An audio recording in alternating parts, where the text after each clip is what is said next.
Welcome into another edition of Conversations with Paul Brown. We are at the Anderson Civic Center down at the sports complex. Our guest is Todd McCormick, and he's kind of head of this, but he's also involved with the St. George Oyster Roast, and he's going to tell us about the history of that because they're celebrating their 30th anniversary of doing this for the Anderson community. You grew up a little further north than 6 Mile, right? Yes, sir. I grew up in Montgomery, New York. What big city is that near? I tell people I'm more near West Point. I'm right by the Hudson. In high school, what was your favorite thing to do? I was a big, I played soccer and baseball, football, and I wrestled. So I played 4 sports up north. Football wasn't as big as it is here. We played on Saturdays at 1 o'clock. Did you really? Yeah. So everybody played on Saturdays at 1 o'clock. There was no, big college teams. Yeah. You didn't have many back there up north. You had Syracuse, Boston College, Right. but nothing really. So, that was it. I played soccer and football, and that was played in the fall, and then I wrestled, and then I played baseball. So it was always sports. When it came time to continue your education, what were your options? I had a few offers. I wanted to go somewhere where I could play both sports, and that's very hard. I wanted to play baseball and soccer. So I decided to go to a community college the next county over called Oyster County Community College.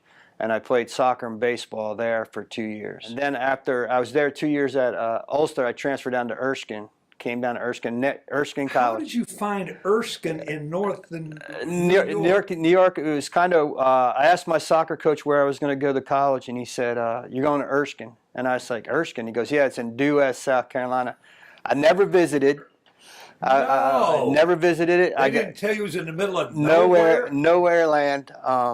And I came down, and it was real interesting because I got dropped off by my parents, and all I had was a 10-speed bike. And I got dropped off a week before everybody else got here, so I was kind of in culture shock. I was kind of like, where am I?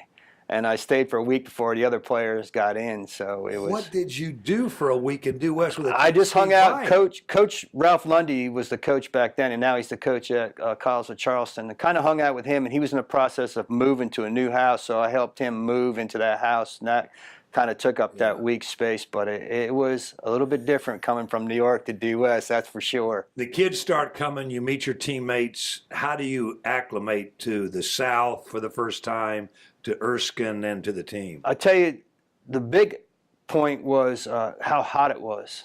I wasn't used to that humidity and how hard it was to train and the teammates, they came from all over. We had, players from Trinidad, Tobago. We had players. One of my teammates came down with me. We had players from Florida, all over. So it was, everybody was in the same boat pretty much. But they visited the school. I never visited, so I had no idea. I came from Montgomery, and it was a farm town. Everybody, when everybody thinks you're from New York, oh, you're in a gang. Oh, you lived in the city. And I was like, no, I lived in. With everybody down here, I used to ask people down here, where do you live? And they said, the country. I said, no, what's the name of the town? They said, I live in the country. I said, well, I lived in the country, what you all call the country. And, it was farmland, it was cows, dairy cows, and horse farms. So it was unique. Graduation is approaching. What do you have in the back of your mind? I was assistant coach at Erskine with Coach Lundy. He was going to go to the College of Charleston. Ricky Wright was at Anderson.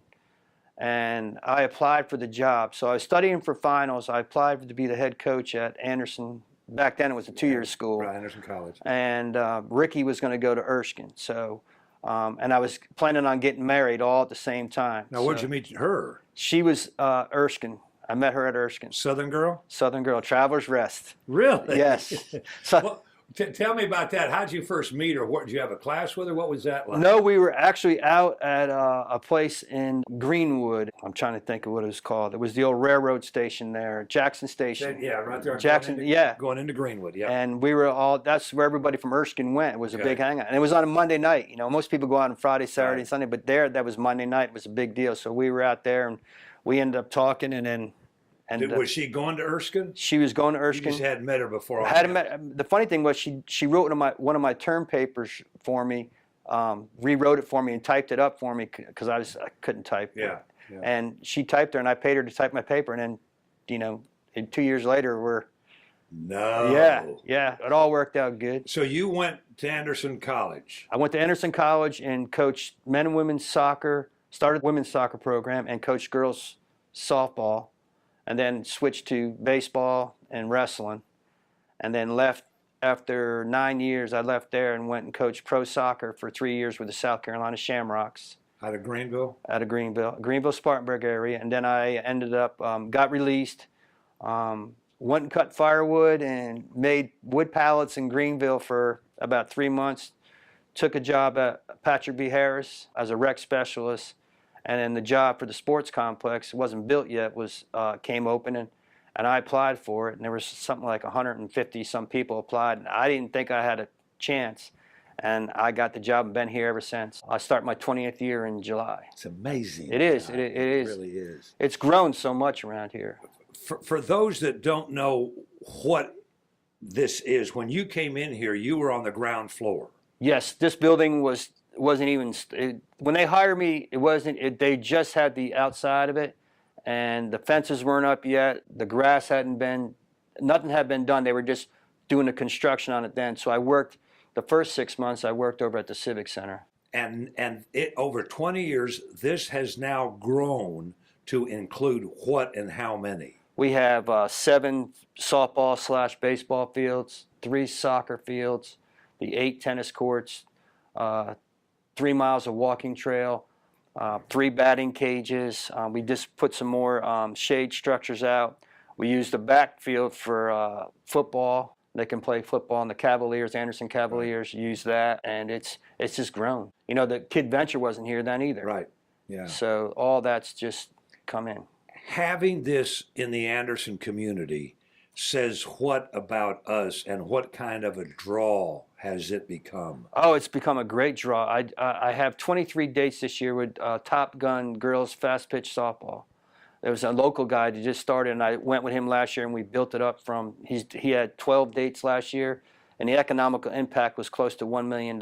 So this year we're doing 23 tournaments, and we have 37 out of 52 weekends booked this year for sports. So those people are coming into town. Give me an idea of how that impact affects the local community. These people come from out of town for an event, but they have needs when they get here. Talk about that. Yeah, they're you know, they got to eat, they got to sleep, and they got to get gas someplace before they leave, and that all happens here. It kind of goes like with Neil, with the CVB, with all the fishing tournaments coming in. We have that coming in. Plus also I run the high school state wrestling tournament, and this will be our 8th year that I've been doing that. Between the soccer, the baseball, and softball coming in, and now with football, we've got a football, plus the tennis championships, Palmetto, they're still here. And we'll have wrestling as long as I'm here, and as long as we're doing it, we'll have the state championships here, and we have a great rapport with them. But all that money is just, it's amazing how it comes in. And that event, the wrestling thing, is if anybody has any kind of interest at all, that is really, I mean, it's nonstop action. Right, for 2 days. And now it's, you know, it's pretty much all day Friday now, because they add another class. You know, we have 5A now. Yeah. So they start like 11 o'clock on Friday, and they go all the way through Saturday until, you know, we'll be out of here 7 or 8 o'clock Saturday night. A lot of them come in Thursday night. Yeah. So they stay here Thursday night, Friday night, and then Saturday. Some of them stay Saturday instead of, you know, because it's such late when we get done that they don't go back. So it's been tremendous for us. Our guest is Todd McCormick, Anderson County Civic Center Athletic Director, and we're going to come back and talk about something else that's dear to his heart.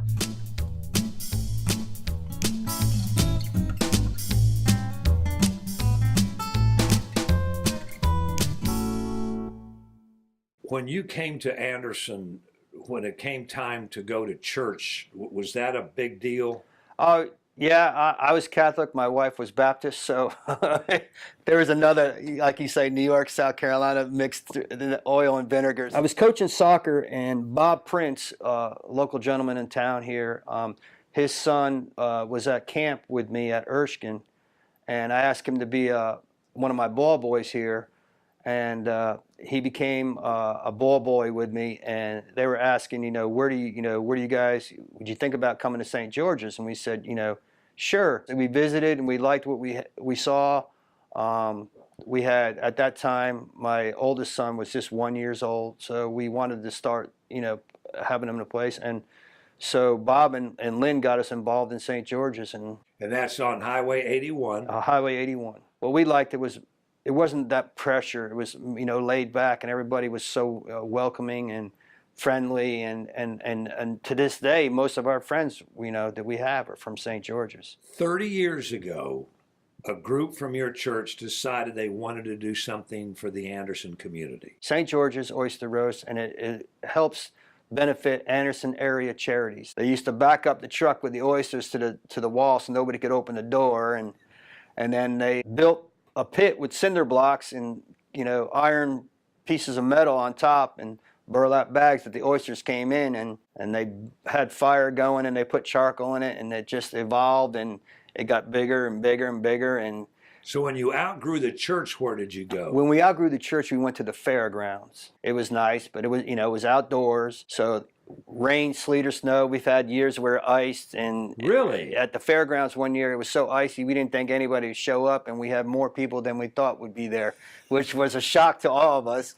But we cooked outside, and it was sleet and it was freezing rain and all that, and we cooked the whole time and used one of the exhibit halls. Where's your third stop? Farmers market. We go to the farmers market, and the same thing. We tried to build it where people weren't so cold, so we got put up sheets of plastic and had them going back and forth and tried to make that. And same thing, one year we had rain, and it just got to the point where we need a place where we're still going to be outside, because there's no way getting out of that with cooking. But we went from in that whole process, we went from, now we're not using the cinder blocks or the metal thing. We had somebody that worked for a company that built us 4 stainless steel cookers. Okay. So, and that took a lot of pressure off, that are run by propane, and that made a huge difference. So now we're not, keeping the fire going with wood, make sure we got enough wood and charcoal. Now it's all steamer, so it's just a matter of adding water. So that worked out great for us. And the sawhorses, if people remember, we had sawhorses. We had to set up tables and build those, and that was huge. Today we do it at the Civic Center, and it's inside. It's a lot easier for us. We have more space. Parking's not a problem, because every place we went to, even at the farmers market, you're just limited to where you can park people. Here at the Civic Center, we can park them in the big parking lot, bring them in the front door, and they come down the atrium way. We cook out back. We got volunteers. The Pendleton Junior ROTC comes, and they come with, this year they're going to bring 30 to 35 people. We have a process where you take the oysters off the truck, put them in a wash thing, wash them, and we'll have people that are in wetsuits. They'll wash them. Then you put them in barrels. Then you take them to the cookers. And now we have 6 cookers. We've increased. We've got 2 more. Leo Smith's the big timer on that. That's his area. I don't bother him. Leo, you got the pit. So he takes care of getting us all ready.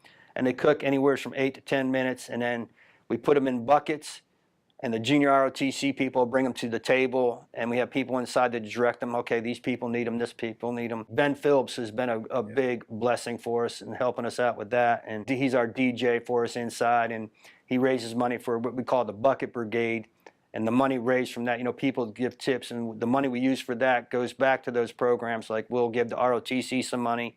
My wife's school, Robert Anderson, has some teachers come, and they help out, and we give that money to their program at their school. So, and then the rest of the money is doled out by a committee we'll have at church, or people ask in church, okay, where do you want money to go to? So we've given to AIM, we've given to Men at Work. Men at Work come, they bring 6 people, and they help with getting the trash out and getting the shells. We have a lady comes, we put the shells in the back of her truck. She uses to put them in her driveway. She's been doing it for years too. Shane down at Uptown Lounge donates some chili for us, so we use the chili to do that. Crow's Printing. Tim does a lot of stuff for us. He does our t-shirts for us. And we sell roughly around 500 between society and the regular tickets, around 500 tickets a year. And over the course of the 30 years that St. George has been doing this, what are the numbers that you've been able to give back to the community? We've given back over $200,000 in 30 years. And we're a small church, and people don't, we're not a huge church. We rely on volunteers and help from the outside, which is great for us and great for our church that we get to bring all that process in and get them to be a little bit mixed in. We mix in religion a little bit with that, but it's not pressured, but, just they get to see what our small church and our outreach is. When people ask, can we come help? And we're like, sure, we'll figure out something for you to do. And they see it, and they have a lot of fun. It's a lot of fun. It's a lot of work, but it's a lot of fun. And it's just grown over the years with volunteers. And, we couldn't do it without them. And normally in the past, over the 30 years, have you pretty much sold everything you brought in? Pretty much sold out, and what we don't sell out, we sell at the end.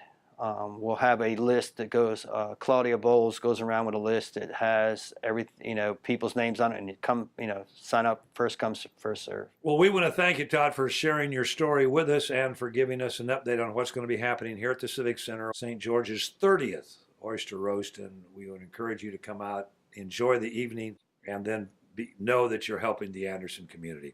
And we would invite you to be back with us next week, same time, for our next edition of Conversations with Paul Brown. Until then, take care, everybody.